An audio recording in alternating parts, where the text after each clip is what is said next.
Magandang araw mga ka-Best Buys. Ngayon yung nag-deliver tayo ng generator dito sa Bungabong Oriental, Mindoro. In-start natin yung generator sa pamamagitan ng remote control.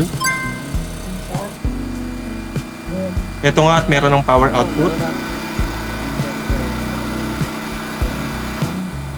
Patayin mo na, sir. Matagal mo talaga mamatayan. Matagal mamatayan. Yan, ganun mo talaga yan. Medyo delay. So ito naman yung kanyang push start.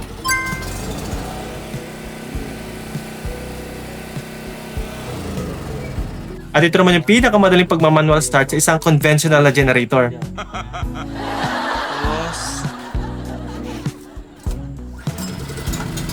kapalik. O, di ba? Walang kahirap-hirap. Itong gabi mga ka-Best Buy, so ginabi na kami mag-deliver dito sa Bungabong, Angilabasan, Oriental Mindoro. So we are here with Sir Randy and Sir Christian.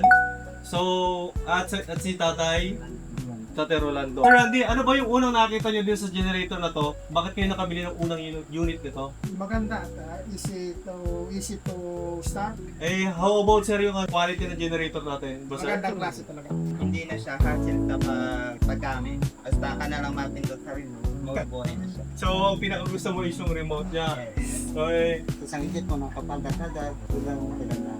Sir Christian, meron recommend mo ba yung generator natin sa ibang nating mga kababayan dito sa Bungabong? Ako naman, may recommend ko na quality talaga siya. Ang maximum power nito is 3,750 watts at ang rated power naman nito is 3,300 watts. Maraming salamat Sir Christian sa pagtitiwala. Ay, siyempre, maraming salamat namin sa iyo Sir Randy. Para sa inyong mga orders, comments, at suggestions, si Margie mag-text at tumawag sa aming cellphone number na magpa-flash sa inyong screen. Bisitahin ang aming Facebook, YouTube, and TikTok for more videos. Maraming salamat ulit, sir. Good job. Sir Randy.